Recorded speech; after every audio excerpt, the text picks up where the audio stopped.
Welcome back to the Quantum Connection podcast. We're so excited you're here. We have a fantastic guest with us today. We have Roudy Nassif. He is the founder of an amazing company that makes incredible blue light blocking glasses. It is called VivaRays. We have some of them at our house and we use them in our home. We love them. They're such a solid product, and I love that you have the glasses that you can use as well for, people who have, vision. My son has glasses as well. So it was perfect to go to your company and be like, oh, well, I can put in his lenses and his vision and get the exact glasses for him. And he has the clip-ons and it's like he has everything he needs. So it's such a wonderful product, and you're doing such an amazing thing. And not only do you make an amazing product, but I just find you to be like such an amazing spirit with it, just puts out light and love into the world. And I love like watching your stories on Instagram and the things that you share. And yeah, you just, every time I've heard you speak, it's just such good vibes, Roudy. So welcome. We're so glad you've joined the Quantum Connection podcast. Thank you for being here. Yeah, Yeah, welcome. We're very honored, Rudy. Thank you so much. I'm honored to be here as well. Thank you so much. Yeah, awesome. So we were going to talk a little bit about how you got into the whole quantum world, Rudy, and your background. And you were sharing before we started recording about how that wasn't actually your intention to create, right? A company like VivaRays that is pretty much saving people's lives, in my opinion.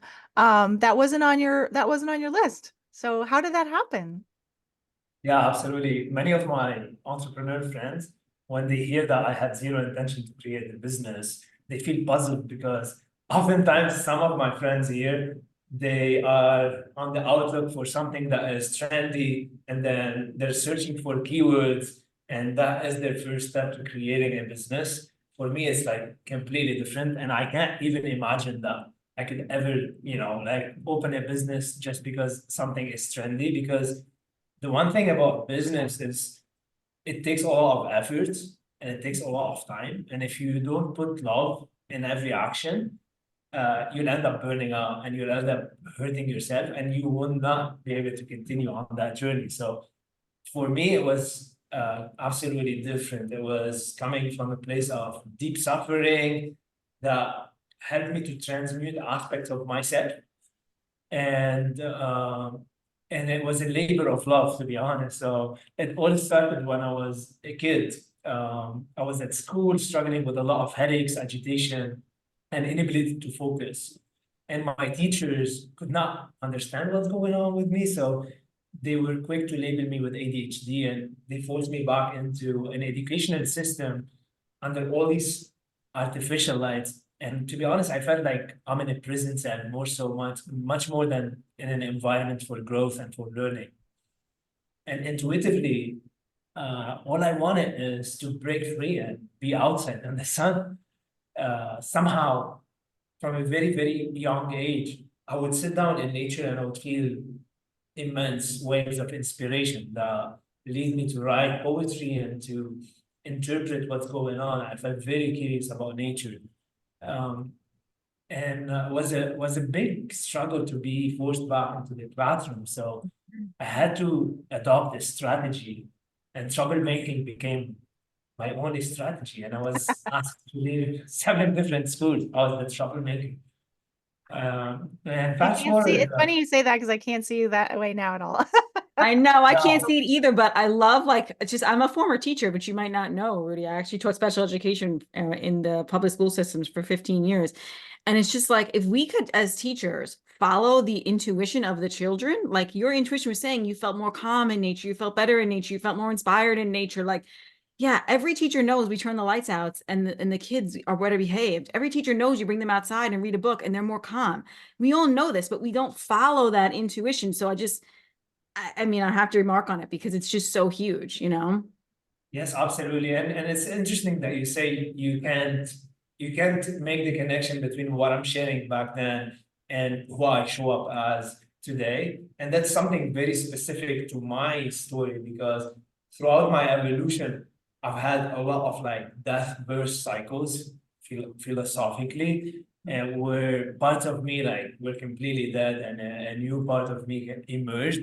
And that led me to change a lot the way I lived. And like, for example, like my friends who I had 10 years ago, they don't even recognize me. Some of them, they don't like to talk to me because they think, oh my God, this guy, like, he betrayed us in a way. And that happens often for me, like every 3 or 4 years, I go through like major deep changes where parts of me die and other parts are reborn.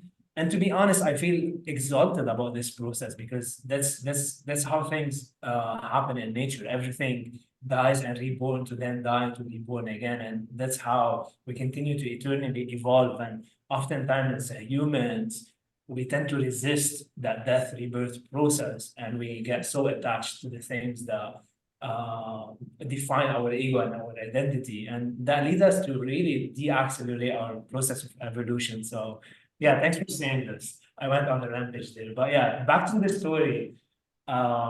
Fast forward a few years from school, I somehow, don't ask me how, I landed in engineering school. I knew I was really good at math and physics, but I didn't connect with university at all. And by then I was living like a night owl, up and wired all night, and completely useless and drained during the day. I felt like constantly tired and exhausted, never up so much, too much, continuously like unmotivated in my social and my professional life. And it felt like as if I was wearing a backpack full of rocks every day, dragging myself through the day. Now, what I perceived back then as a low point, I was working as an engineer in Africa after I graduated for a few years, and I got fired from my job. I was so miserable. I hated my job. But then that was like intense to me back then because I wasn't in a very good mental state. So I remember waking up the second morning, literally feeling like a truck has ran over me. I was, laying down, staring at the ceiling, and completely paralyzed with sadness and fatigue. And I could not bring myself to get up. Even I could not find a compelling reason to do so. I did not want to live literally in that moment. Now, a few days after that, I remember stumbling upon this quote from Albert Einstein, and it said insanity is doing the same thing over and over again and expecting different results. And oh my God, something about those words, like it struck me like a bolt of lightning, and it opened up like a space within my soul. And I looked at myself at the mirror, and I was there looking for a glimmering of hope within all this chaos and darkness. And something inside me knew that I needed to leave my job, leave my career, and I decided to back to start traveling into the unknown, like backpacking, and and I wanted to find answers. So my intention was, as I'm backpacking, I will be like studying and learning from different health experts and so on. So I started learning from these different health gurus, and within a few weeks, it was all too much and very confusing because I was in this scene of like being exposed to a lot of information, and I couldn't make sense of it because it was all contradicting. So there was all these fights about what I should be eating, what I shouldn't be eating, all these massive fights about which supplement company is the best and why. And within all of this, I was trying everything I could and trying every diet that they recommended, trying every supplement, and nothing seemed to work. So I sat down and I'm like, oh my God, why does it need to be that complicated? And I'm saying to myself, I mean, there must be an easier way. Now, a few days after, I was completely lost in the vast sea of the internet. And it was around 1 a.m. in the morning. And I found this video by Dr. Jack Kruse titled Artificial Light is Killing Us. So ironic because I'm like bathing in artificial light at 1 a.m. Yeah, at 1 a.m., right? And I'm like trying to make sense of what this guy is talking. And he seemed to be like talking Chinese to me at the time. My mind was so foggy and tired. And everything he was saying literally flew over my head. I woke up the same morning, something was different in my consciousness. I kept getting the same sentence flashing into my consciousness saying, you can't get healthy in the same light environment that made you sick. And by light environment, he meant the light that we're exposed to all the time when we are indoors, from LED bulbs and all the screens, the phones, the televisions, etc. Now, having tried so many things to improve my health, and I failed big time, I decided to take Dr. Jack Cruz's word to heart. So I was sitting down with a friend, and I'm telling him, I really want to break free and find an environment where there's less artificial lighting. And this friend happened to be a backpacker also. And he's like, I think you should check this website called Woofing. And I checked it out. It's a website where you could find all these different farmers, usually up north in rural areas. Yep. And you could apply to go and help them and volunteer at their farm in exchange of accommodation and food. So I was like, wow, like, oh my God, like that was a new dimension for me. I was so excited. And I applied and I got accepted in this farm in Quebec in northern Canada. Wow. And for 6 weeks there, I was, for the first time ever in my life, literally, I come from the city, I grew up in the city. The first time I find myself in this wonderful, rural, idyllic area, and I was sleeping in my tent, and I was exposed only to natural sunlight during the day, and fire and candlelight during the evening. Now, within 3 days only, and mark this date because there's something about 3 days with circadian biology, I felt like a transformation that I hadn't felt in 25 years. My intense headaches and eye strain disappeared, and having that self-image that I'm a night owl person, this place challenged me big time because, without any efforts, I start sleeping shortly after the sunset to then wake up before the sunrise for the first time ever, feeling super fresh, rested, energized, and, exhilarated with a sense of joy. I'm like, I start looking at myself like, who am I? And I was like, oh Whole my God. identity shift there. Yes, absolutely. And also another very interesting thing is like I had that self-dialogue that I'm an ADHD person and I can't focus. Yeah, And for no. the first time over there, I hear all these farmers in the field praising me at the level of focus. They're like, whoa, like you're so focused. Like, how can you do like these things and get them done that fast? So this whole trip obviously challenged my self-image and challenged everything I believed about myself. And the craziest thing is like I did not take any supplements. I did not do any crazy stuff that the health gurus were telling me to do. And even more crazy than this is when my trip ended, I flew back to the city, and within a matter of few weeks only, I found myself falling back into my old terrible routine of staying up late, scrolling on social media, doing mindless stuff, being exposed to tons of artificial light at night.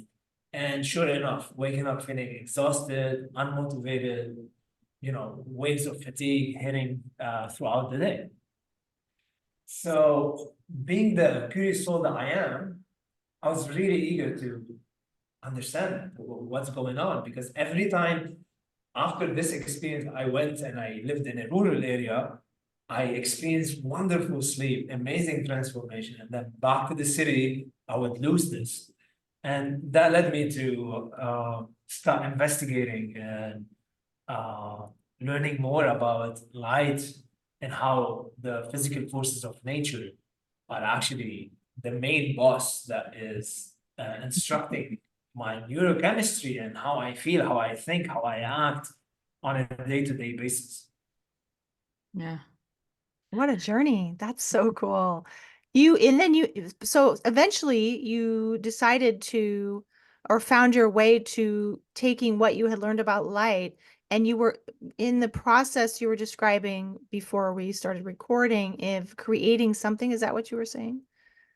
Yes. For yourself, not for commercial purpose. Yes, it was like it was a 2 to 3 year journey between that moment when I start realizing, oh my God, light is creating my reality, to actually finding all the, a lot of the tools and the action step that I need to take to support myself when I find myself in the city. But basically, I had this massive breakthrough moment when I for the first time, interpreted Albert Einstein's equation E=mc² from fresh new eyes.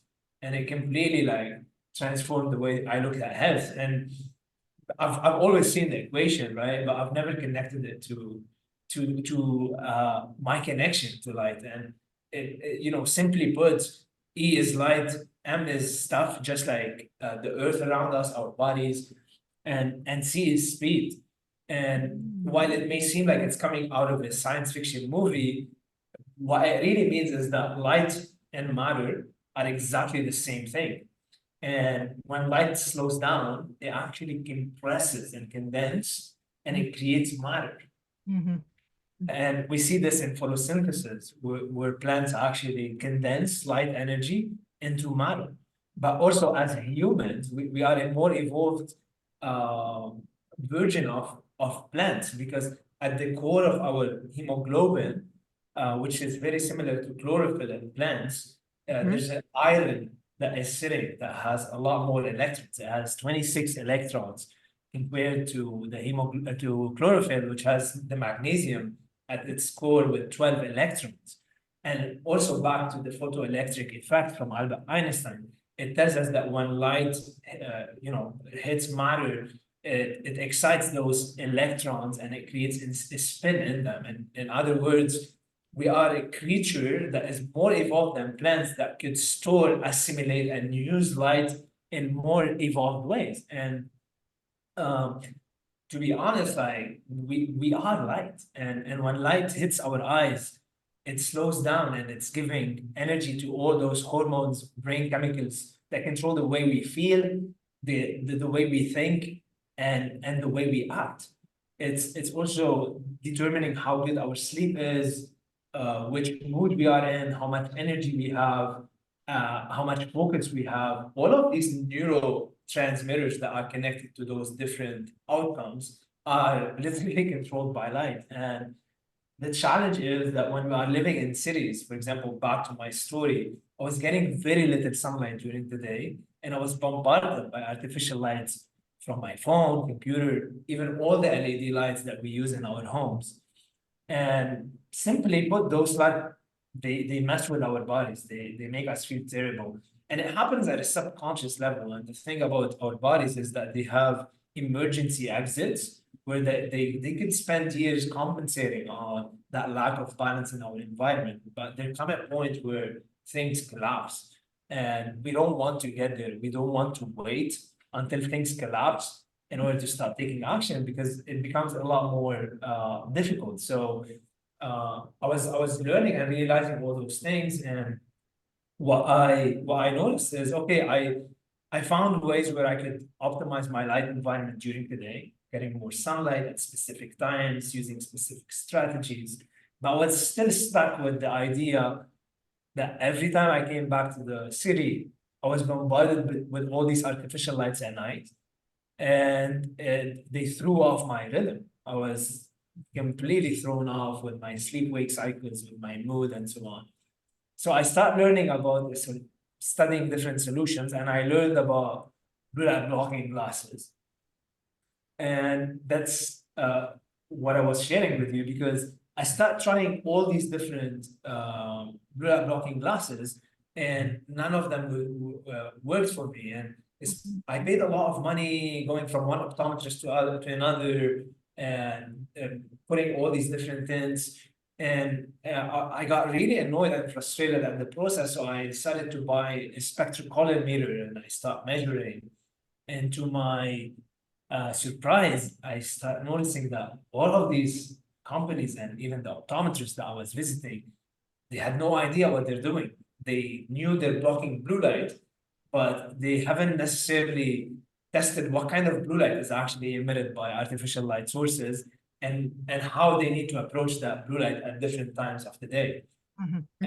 And during that time, I met this doctor from Florida, and him and I became really good friends. He connected really well with my story. He was so intrigued with some of the discoveries I was making. And he's an expert in optometry and so on. So he set his mind with me to create specific dyes And during that period, I was telling you, Adu, that I had zero intention to start a business. I wanted to solve my problem. I wanted to solve also the problem of some of my friends and loved ones that I knew that were struggling literally from the same cause, but experiencing different effects. And at that time, I was living a very nomadic life where all I was doing is volunteering on different farms with indigenous people, learning about permaculture, biodynamic farming, and alternating between farms and meditation center. I got into a practice called Vipassana. It's a meditation practice and a meditation retreat where you have the opportunity to go there for 10 days and sit in silence. And I've done this for many years in a row where I did not have a bank account, I had no phone, I had no laptop, literally.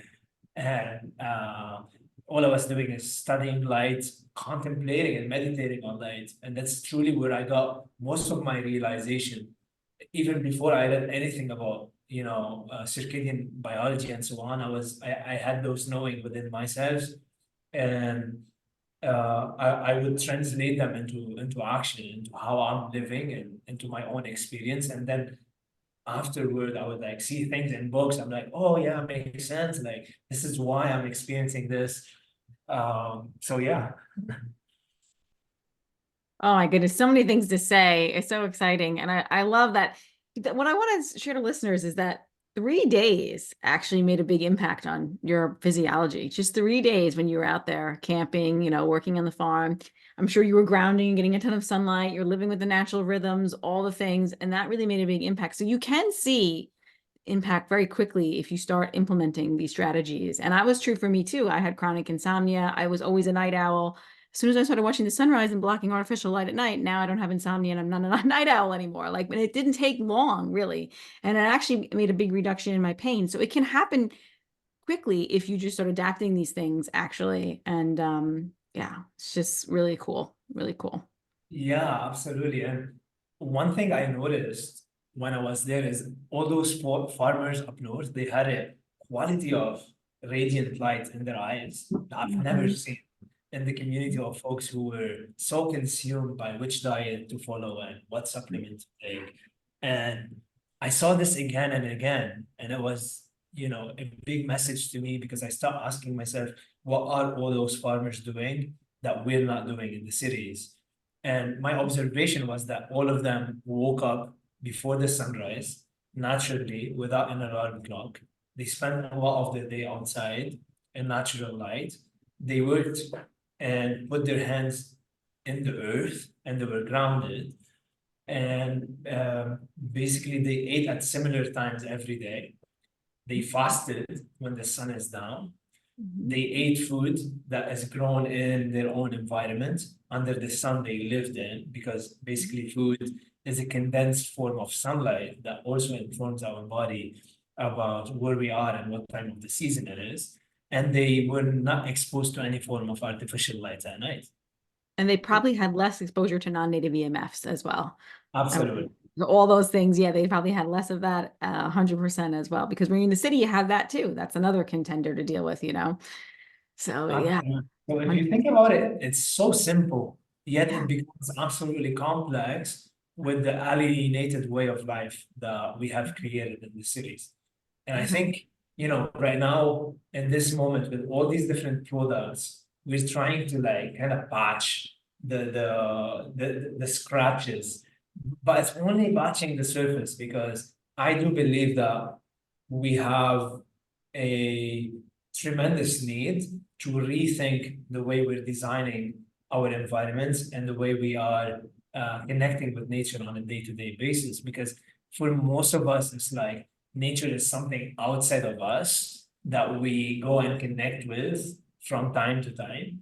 But the truth is, nature is our nature, and we are one with nature. And all the topic of healing happens as a consequence of moving away from nature. And therefore, we can't talk about healing and we can't talk about well-being while leaving nature outside of the equation, because really nature is where you find and tap into those balanced rhythmic waves of sound, of light, and all sorts of electromagnetic frequencies that instantly recalibrate our energy, because we are designed to be one with nature and not away from it like the way we're living. Yeah, and the disconnection from nature, which means disconnection from ourselves, right? We're more disembodied. We don't connect with our bodies, the more physical, mental illness there is, right? And going about it through pharmaceuticals or whatever people, the mainstream stuff, there's side effects, there's consequences. It's more like a band-aid. So unless we're going to work with our true nature, right, there's not only the mental and the physical crisis, but it's creating a spiritual crisis as well. That's my opinion. Yeah. Absolutely. And also, like, just focusing on, like you said, also in your journey, which I think was so nice that you shared, is that you went to all these, healing people that were supposed to help you, and you're trying all the diets and all the supplements. And, Heather and I have that same experience where none of that really made a difference until you started changing your light environment and connecting with nature. Like, that was really the huge impact that made the difference. So it's like, yeah, we have to realize that, because people go diet, supplements, exercise, that's their first go-to every time. And it's like, no, let's start with light and see where it takes us first, because I know it's going to make a big impact on whatever condition that you're dealing with or symptoms. Always does. Yeah, I mean, absolutely, because light controls all the mechanisms of healing and regeneration. It creates, it controls the production of our hormones. It controls our infradian and our circadian rhythm, and it controls our metabolism. So no matter how much you're trying to control your food and your exercise, if if your roots are of health are extended into a soil that is contaminated, in this case, light that is junk, then no matter how much you try to give the plant good nutrients and good water, if the soil is contaminated and the soil of our health in this case is contaminated, there's not much we can do with nutrients and with supplements and with all these things. So like a small example is like, there's a German scientist, his name is Frisch Ulrich. He published studies back in the 1970s showing how sitting under artificial blue light increases stress hormone cortisol and ACTH. And basically, we need cortisol during the day, especially first thing in the morning, because that is what gives us the energy to be alert, energized, and to get going without needing coffee, right? Because it's literally nature is offering us the best cup of coffee by going outside and seeing the sunrise. But when it comes to nature, everything is within context. There's nothing good or bad. The same thing that is good for us could become extremely bad outside of context or at the wrong time. So if when we expose ourselves to artificial light at night, for instance, after the sunset, it's gonna tell our brain that it's daytime, and it will completely dysregulate our hormonal production. So much so that we start producing cortisol, the stress hormone, at the wrong time of the day.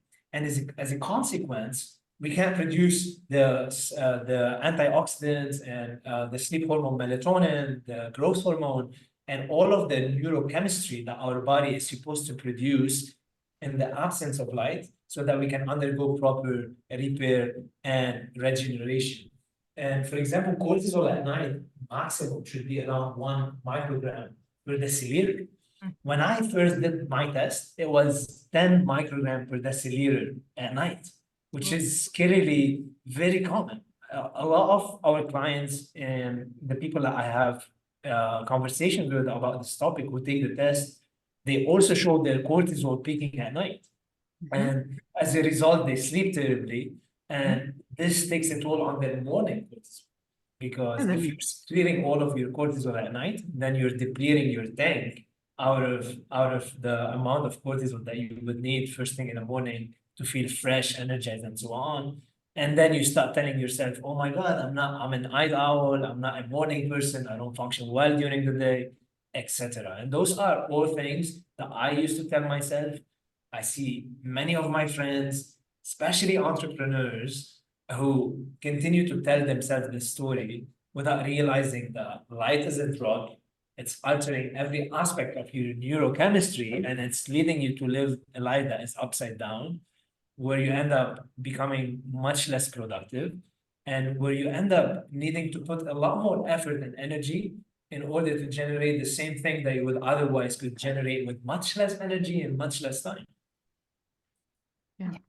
100%. That cortisol is being released at the wrong time. Then you're also not, repairing at night. You're not rejuvenating. You're not rejuvenating your gut. Cancer can develop, all kinds of things from artificial light at night and melatonin not working properly. Getting those two hormones balanced is like so crucial for health, because they're master hormones that control downstream of other hormones. So it's just so crucial.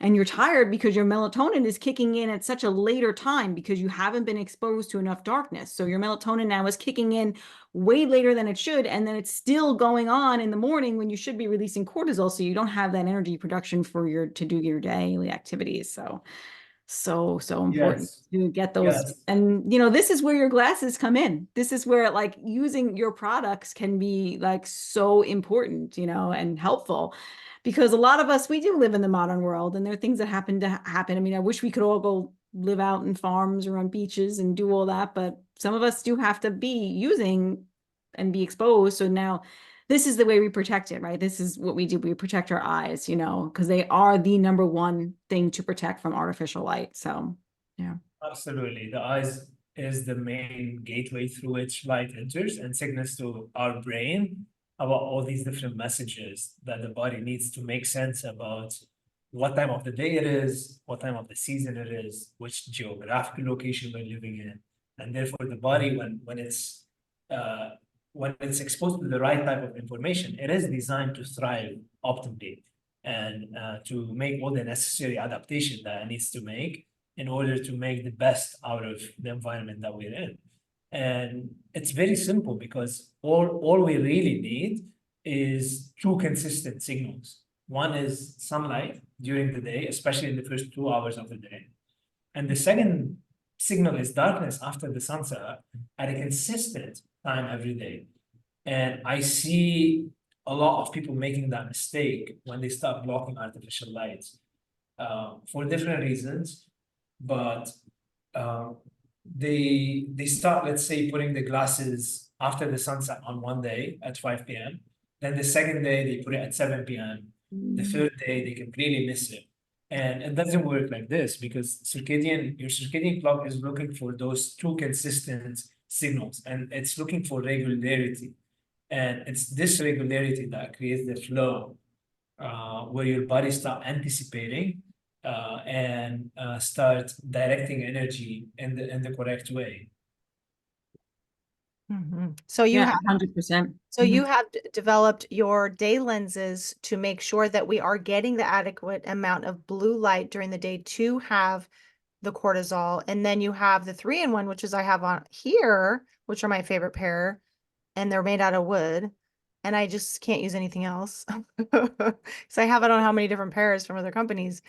But I wear these indoors when I'm on the computer or in the shopping stores because the light is just so glaring.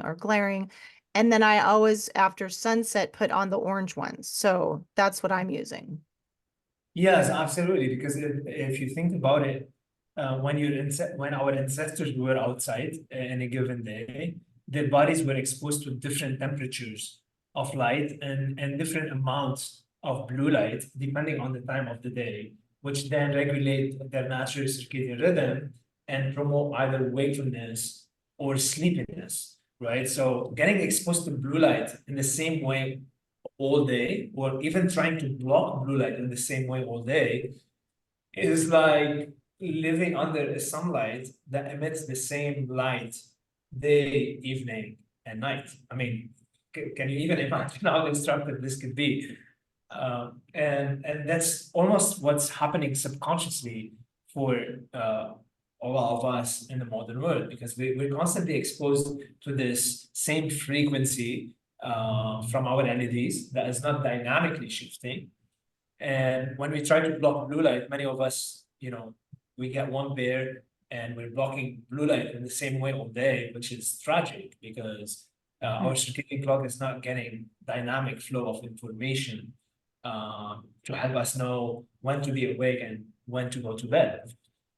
So that's why, like, I realized that we actually needed 3 different lenses for 3 different times of the day. And our daytime lenses specifically, I don't like to call it blue light blocker because it doesn't necessarily block blue light. It harmonizes the blue light that is emitted at 455 nanometers. So to break it down, if you measure the light coming from a screen or from an LED bulb in your kitchen, you will see that the emission of that light bulb, it starts at 430 nanometer in blue light. It peaks at 455 nanometer and it goes down. So there's this narrow spike in blue that we haven't evolutionarily been exposed to. It's very odd. And because evolutionarily we've been exposed to a lot of sunlight during the day. And while sunlight is very rich in blue light, number one, it has full spectrum blue light, extending from 400 nanometer to 500 nanometer. And on the other side, that blue light is balanced and proportionate with its polar opposite, the orange, red light, and infrared light. And just like anything in nature, all of nature literally is composed of pairs of masculine and feminine opposites that must interchange in balance to create eternal motion.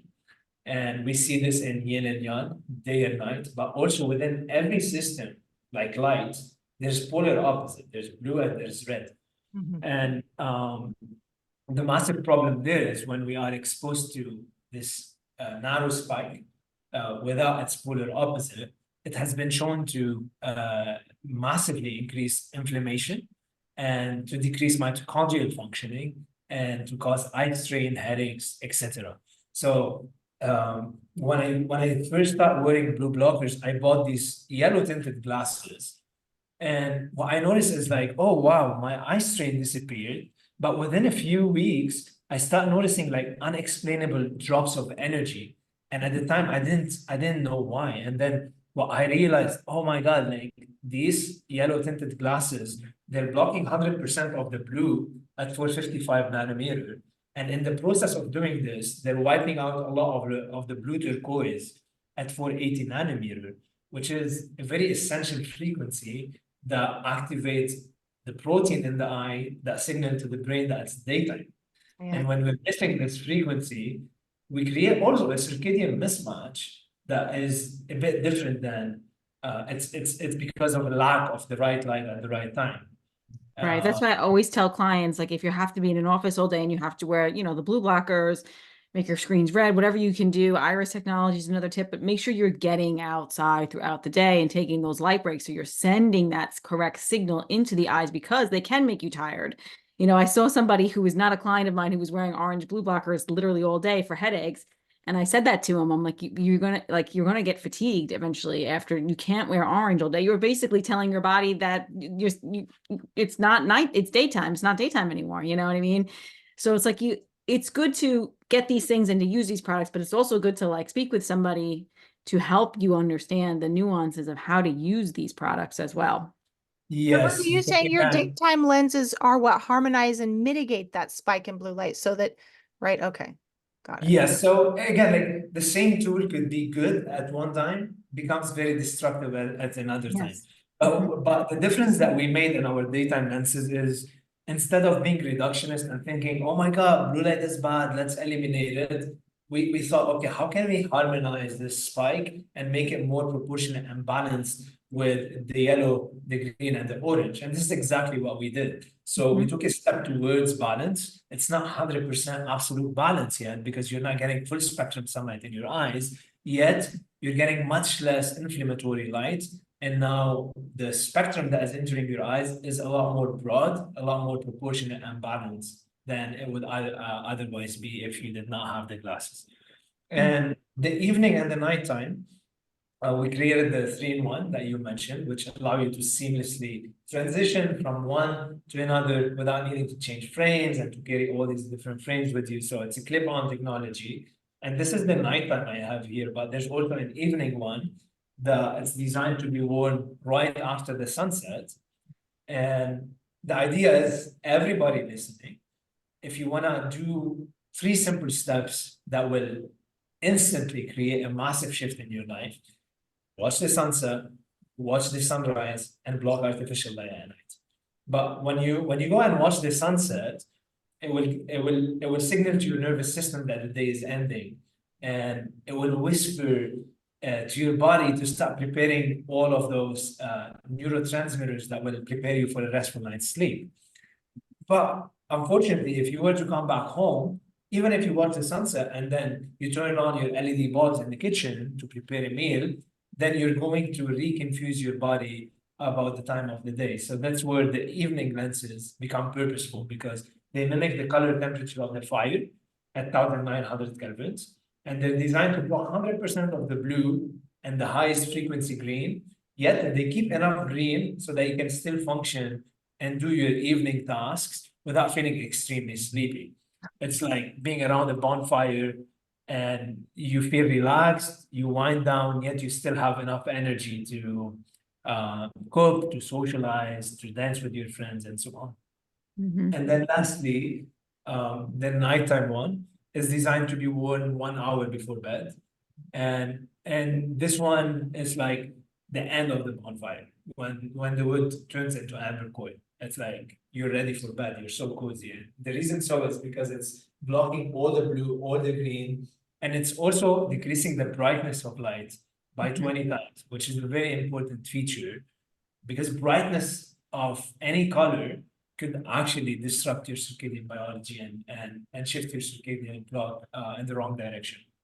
Mhm. Yeah, even brightness of red, right? That's why it's Yes, important. if it's red as extremely bright, like if you were to bring, I don't know, these red light therapy devices, Mhm. the Juve or whatever company, and then you blast out a lot of red, if you are connected and intuitive, you will instantly notice that you're actually feeling a lot more awake than you would if you did not have those lights. Agreed. I agree with that. Yeah, 100%. And I do the same thing, the orange after sunset and the red before bed. And it's amazing. It works beautifully. They're really great, you know. Yeah, and the beauty about it is not only that you would start getting a restful night's sleep, but I think the most value is noticing how you feel when you wake up. Because with consistent regularity, and it takes only 3 to 7 days, you're gonna start noticing that you wake up feeling a lot more rested, a lot more energized, a lot more joyous, and your motivation level is going to increase because it acts on how your body secretes dopamine. And we now know that very little amounts of light, of artificial light at night, actually suppress the release of dopamine the following morning. And what this means is going to lead you to wake up feeling unsatisfied and much less motivated. And dopamine is this miraculous molecule that allow you to think outside of the box. It helps you to see the bigger picture in life. It gives you all the motivation to go after what you really want in life. And we as humans, we are designed to, we are here on earth to give ourselves fully and to serve. And when we need a balanced neurochemistry that allow us to be in service, and when we're not, when we're lacking the resourcefulness inside ourselves, we start feeling like there's something that is lacking. We start suffocating because we're designed to be in service and we're designed to give ourselves in love. And it's absolutely necessary to create an environment around us that will help us maintain this resourcefulness so that we can continue to stay of service to the world. Wow, that's so beautiful. Thank you, Rita. I know you have to go to a meeting, but I wish we had another hour because this is just so enchanting listening to you and the chemistry blended with the spirituality, with the practicality. And I can't thank you enough for all of your words of wisdom. It's just been such a joy to hear you. Yeah, we really enjoyed this chat, Roudy. Thank you so much. And anything you want to leave the listeners with, where to find you, all of that, and any other tips you want to say, anything you want to leave the listeners with? Yeah, first of all, I'd like to say thank you very much, Vanessa and Heather, for co-creating this. it's because like people like you exist that we're able to spread this message and to help people to understand the importance of light and being connected with nature. So I thank you very much for this. And for the listeners, they could visit I invite everybody to visit our website, www.vivarays.com, VIVARAYS. And there's actually two amazing guides that they can now access for free.